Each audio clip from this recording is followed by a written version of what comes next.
नमस्ते।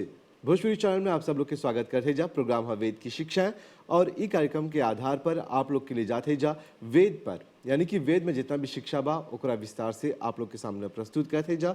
और आज मेहमान के तौर पर हवन आर्य रवि वेद प्रचारिणी सभा से आचार्य विजय करीमन जी, और उनका स्वागत करी जा स्टूडियो में। तो स्वागत है आचार्य बहुत जी। बहुत धन्यवाद और सादर नमन आपको भी और हमारे प्रिय दर्शक को भी। आज के इस कार्यक्रम में हम अभिवादन के साथ हार्दिक स्वागत करेंगे। आचार्य जी, गैल बार हमने चर्चा कर ले रही जा उपासना पर, और काफ़ी हमने के दर्शक लोग फोन भी करलन जा, बोलन जा कि कार्यक्रम बढ़िया रहल और उपासना के बारे में विस्तार से बतेले रही जा।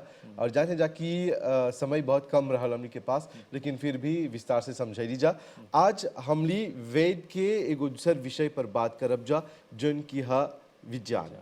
और जानना जा कि आज जोन बात संसार विज्ञान के साथ साथ चलत आते, या अब ये बोला कि विज्ञान दुनिया के चलावत आते, जेके हमने साइंस बोला जा। और वैज्ञानिक लोग मानले बा कि विज्ञान जोन है वो वेद के एगो विषय है, और ओकर जोन बातें गहन ओकर अध्ययन करला के बाद आज दुनिया में टेक्नोलॉजी के जमाना बाती। पर हाउ विज्ञान और हई जोन आज विज्ञान पर बात करब जा, वो एके गो है या वो अलग है? हमने के सबसे पहले बतावा कि वेद के ई विषय जोन विज्ञान है वो कौन सी है? देखा, एगो बहुत अच्छा विषय बातें, बहुत कोई के विचार है कि जो सियांस जो विज्ञान हमने अभी आधुनिक विज्ञान के बात करते हैं जा, वो हमने के धर्म से अलग है नहीं। जबकि देखबा हमने के वेद जोन बा, जो सत्य विद्या और जो पदार्थ विद्या से जाने जाते हैं, उसका आदि मूल परमेश्वर है। जैसे हमने बतैली लिया शुरू में कि हमने आज वेद पर चर्चा करते हैं जा, और वेद उकर आदि जान कहाँ पर बा हमने चर्चा कर लिया। वेद ईश्वर के जान है। जब ईश्वर के जान है तो कोई भी मनुष्य अपने आप से नहीं सकी सीखे। जान कहाँ से प्राप्त करलक? जान कहाँ से? उके पहला शुरू जो पहला व्यक्ति पहला जो हमने लेप जा, तो वो कैसे जान प्राप्त करलक?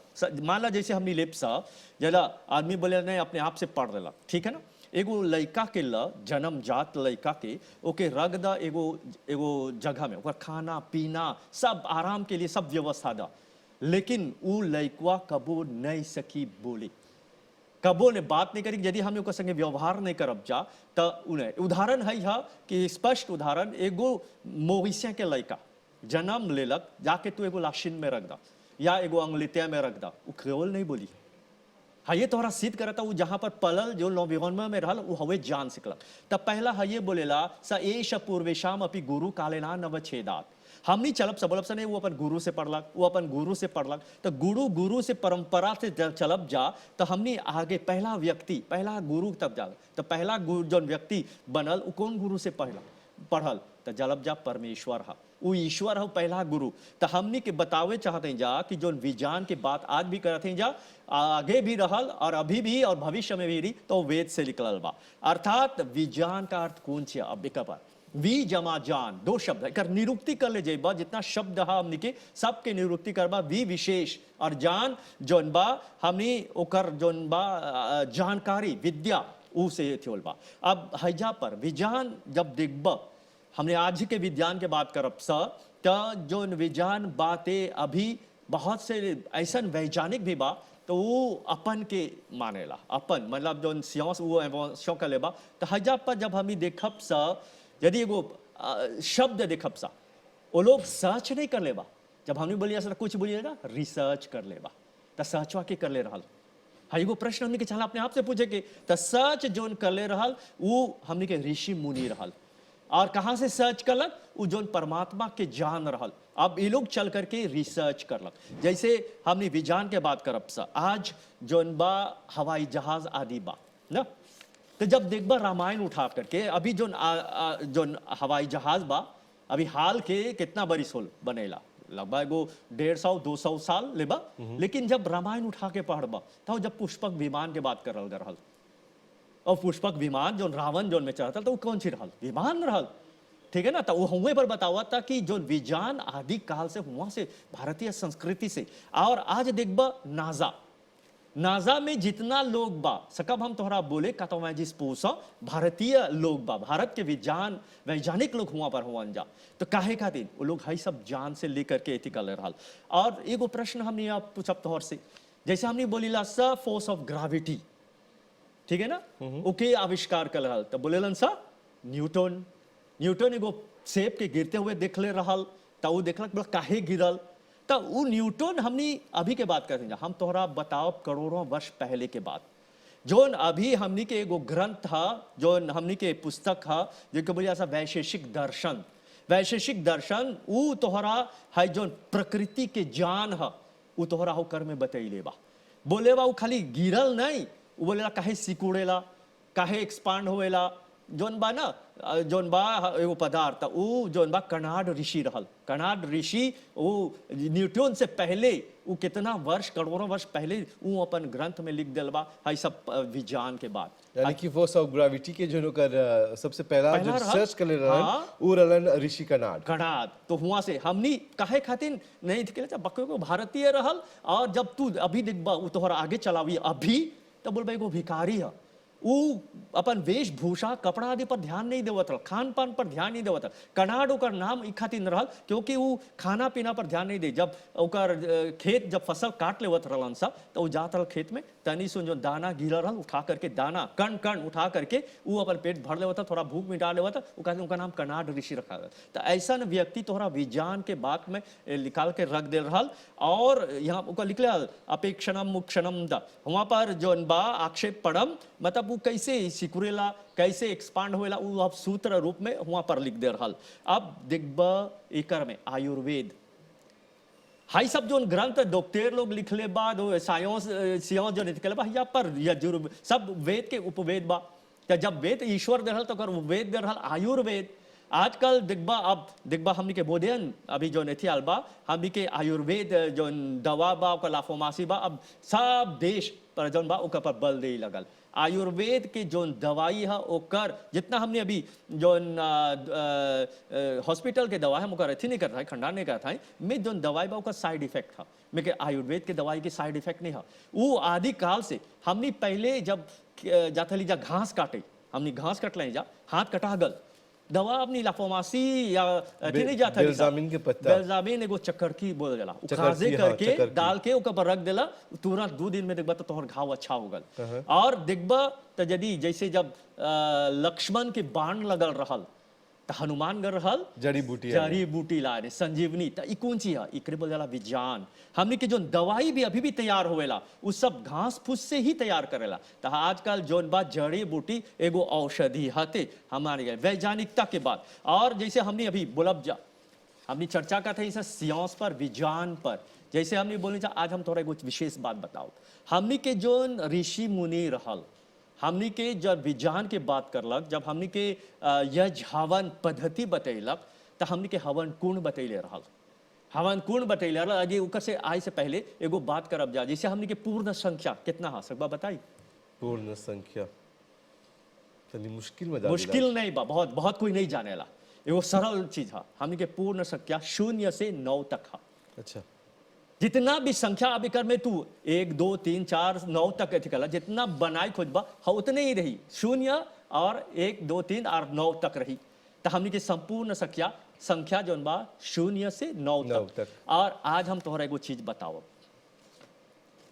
देखला मोक्ष काम अर्थ धर्म नहीं संख्या देखा नीचे एक जोन बा 0 9 संगे जोड़बा तो 9 होई, फिर 2 जोन बाते 1 जोन जोड़बा 8 संगे 9 होई, 2 जोड़बा तो 7 संगे 9 होई, 3 से 6 9 होई, 4 से 5 9 होई।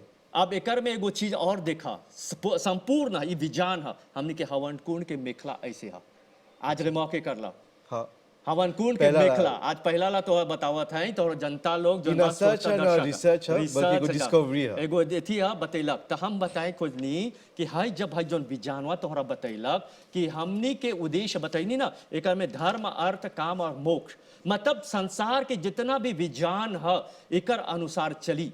जोन संपूर्ण हमनी के जोन यज्ञ है वो संपूर्ण है, कहूं पर अधूरापन नहीं है। आज देखबा जैसे अभी लाशिन में कोरोना वायरस के चर्चा हुआ था, हमने के यज्ञ एकर में सखी कुछ करे अभी बोलत हम जेकर कोई इलाज नहीं बा। जब चिकुनगुनिया के बीमारी हो रहल डेंगू के बीमारी हो रहल तो हमनी के निवेदन सभी यज्ञ करके ओकर में जो जड़ी बूटी डाल के एथी करबा तो एगो स्पष्ट उदाहरण और देव तोहरा अभी एगो मैं हम सुनली हाँ अभी भारत के सरकार एगो व्यक्ति के भोपाल के व्यक्ति के ओकरा सम्मानित करलक। हाँ भोपाल के जोन कांड हो रहल, जोन विस्फोट हो रहल फर्टिलाइजर कारखाना, जोन केमिकल्स इंडस्ट्री, ओकरा वहाँ के एगो व्यक्ति के सम्मानित करलक अभी सरकार, भारतीय सरकार। वहाँ पर जब विस्फोट हो रहल तो जोन रासायनिक जोन पदार्थ रहल विस्फोट हो रहल, तो वहाँ पर एगो व्यक्ति सुनले रहल यज के द्वारा लाभ होवेला, जितना हमनी के वायुमंडल दूषित है ओकरा शुद्ध करेला। यानी कि जितना भी केमिकल पदार्थ निकल रहा हाँ, वो विस्फोट में विस्फोट से ओके साफ करे खातिर महायज्ञ के आयोजन यज करल तब रहल। व्यक्ति वह यज नहीं जानत रहल, वो सुनले रहल केवल। वो अपन घर में केवल अग्नि जलेलक, अग्नि जला करके घी सामग्री मंत्र से नहीं केवल ऐसने दलले गल, हाँ व्यक्ति वह बच गल रहल। हाँ व्यक्ति वह विज्ञान से थी, मतलब विज्ञान के कारण है, विशेष ज्ञान के कारण हम बच रहा। तो हमने बतावे खोजत हैं जा यहाँ पर जोन विज्ञान हमने के ऋषि मुनि वेद स्वयं बोले स्वर्ग कामो यज्ञेत, जोन स्वर्ग की कामना करेला ओके चला यज करे की। यज विस्तृत बा, विस्तार भी बा। तहिजा पर बतैलक कि धर्म अर्थ काम और मोक्ष जोन हमने के नींव बा, नींव जोन बा वो धर्म पर टिकल है। आजकल हमने धर्म के रहित, धर्म से हट जाते जा, तो धर्म से अर्थ, धर्म पूर्वक काम, धर्म पूर्वक मोक्ष, मतलब इस सब के साथ धर्म जुड़ल बा। जब हमने धर्म के हटा देव सा, विज्ञान धर्म के साथ जुड़ल बा। जब हमने धर्म हटा देव सा, तब विज्ञान जोन बा वो अधर्म के साथ। मतलब यदि देखब जा आज हमने विज्ञान इतना तक हमने के पहुंचा दिल बा कि हमने क्षण मात्र से टेक्नोलॉजी की बात करला, हमने के कितना दिन लगा था एगो तार भेजे के कि विदेश में जाके वो परिवार के जहाँ बसा, लेकिन आज क्षण मात्रा में मेल विदा करला या एगो व्हाट्सएप करला या फेसबुक तुरंत मैसेंजर वैसे हो जाए। तो हई सब जोन विज्ञान बा ई एथी कर ले बा, हमने के यज भी एकदम वैज्ञानिक है। मतलब तो आचार्य जी यदि आज जैसे जानते जा कि कोरोना वायरस बाते और हर प्रकार की जो वायरस बाते वो हमनी के एगो मेनास दे बताते हाँ, महायज्ञ करब जा या यज्ञ करब जा क्योंकि उसका कब्जा दूर करे डेफिनेटली सकल जा, क्योंकि हमने की सामग्री ही जोन बतावत है हमने के यजकुंड में विशेष जोन बा ओकर जब यज करत ओकर सब जैसे बोलिया जोन मालाजी हो ओकर दवाई है, तो औसने हमने के जोन सामग्री बा जोन समिधा बा ओकर प्रयोग औसने होला। मतलब विज्ञान के द्वारा, विज्ञान आजकल ऐसी करता कि जो हैजा तक हम थोड़ा बता दो अब कैसन बा कौन कूप बा और के लड़का नहीं हुआ था, तो है यज के द्वारा भी पुत्रेष्टि यज यदि देखबा हम उदाहरण बार बार लेवब इतिहास के, जैसे रामायण की चर्चा करब हम कर अनुभव कर ले है हाँ। कहे कि हमारे एगो दोस्त बाते जो शायद 11 बरिस तक उनकर कोनो पुत्र या पुत्री नहीं रहल, पर एगो यज्ञ करलक फिर ओकर बाद तो हवे बतावत है रामायण के बाद राजा दशरथ के पुत्र कर रहल, तब विश्वामित्र जी के बुला करके एगो यज करल रहल जब पुत्रेष्टि यज, तो उनके द्वारा। और हम स्वयं कितना ऐसा यज कर रहे हैं तोरा बतावत है, जब हम तोरा बता दो जावेद के मालाजी भी सकी को थे हो अच्छा हो हमरे जावेद जी खा हम डरीला नहीं बोले के समाइला नहीं बोले के हमके चोट लग गल, हमके नाखून में घाव लगल, तो परल मतलब जाए के रहल हॉस्पिटल उखाड़े के, तो उखाड़े हुए के जब सुन के हम बोली बाप कैसे उखाड़ल जाए, तो अब सोच के बोली नहीं हम सुनी बोली ला जा, हमने प्रयोग करके देखी सा हाउ यज ट्रीटमेंट यज थेरापी स्वयं कर ली और स्वयं चल करके हाउ चोट हमार अच्छा हो गल। तो ये हमार अनुभव के बात था, हमार प्रैक्टिकल के बात था, बहुत कुछ एकदम गंभीर हो जाए तब नहीं बा। तो हम नहीं बोले जा जब एक शुरुआत बा ओकर ट्रीटमेंट यज के द्वारा या जैसे बोले जा जो बा better precaution is better than Q. तो हैजा पर हमने पहले से शुरू से हमने स्वयं जैसे बोली जा जो हमने के ऋषि दयानंद सत्याप्रकाश में लिखले बा जो हम बा सायं सायं गृहपतिनो सौमनस्य दाता प्रातः प्रातः गृहपतिनो सौमनस्य दाता। जब हमने यज करते हैं जा प्रतिदिन हमने के सवेरे कली जा और उस 12 घंटे तक हमने के उकर जो लिफे बा घर में रहला, शाम के कली जा 12 घंटे तक प्रातः काल तक वो तोहर लिफे रही। मतलब जब करला सवेरे और शाम केवल आधा आधा घंटा तोहरा 24 घंटे तक तोहरा सुरक्षित करता था कौन सी अच्छा बा यजवा तोहरा विज्ञान, मतलब जितना दूषित वातावरण बा उस सब के दूर कर दे पवित्र वातावरण। हाँ जो 4 प्रकार के सामग्री हमने प्रयोग करी ला जा वही तोहरा विज्ञान के बात के ओर लेकर चला। हमने के विज्ञान जो बा जो हर प्रकार से यज के द्वारा वेद के द्वारा हमने सब वो सब हमके लेके आगे चलेला। मतलब विज्ञान जो हमने चर्चा करते हैं सा और जो विज्ञान हमने के वेद के वो अलग नहीं है, दोनों साथ में लेकर चलबा तो वो सही दिशा की ओर लेकर के हमने के चली। तो आचार्य जी विज्ञान पर इतना जानकारी दिला कर खातिर बहुत बहुत धन्यवाद। तो भाई बहन लोग ई रहल हमने के कार्यक्रम वेद की शिक्षा और जिसे बोलिए जा कि वेद में जीवन के आधार बातें और आज जोन सकब जा निकाले कि विज्ञान जोन बतैले बातें जोन वायरस बातें जेके हमनी भोजपुरी में पिलुआ बोलला जा ओके खत्म करे खातिर एगो यज्ञ करबा घर में तो ओकर से जितना भी धुआं निकलेला उ तोहरा सुरक्षित रखी। तो चला ये सब विज्ञान के बात रहल। आचार्य जी बहुत बहुत धन्यवाद देवत जा तोहरा। बहुत धन्यवाद तोहरो भी हमने मौका देवत हुआ इस पर चर्चा करके और हमने आशा कर रहे हैं जो हमके दर्शक गण बा एक पर हम एगो बात बोलिए हमने माने के बोलिए हमने जाने के बात करी जा जो चीज़ विषय पर हमने चर्चा करते हैं तू जाने के कोशिश करा कब हो सकबा हमने संगे संपर्क करके और जानकारी चाहबा तो हमने तैयार हैं तोहरा समझाए की। तो भाई बहन लोग कार्यक्रम के समय पूरा होत बा आप लोग के साथ रहल बहुत बहुत धन्यवाद। शुभ रात्रि, नमस्ते।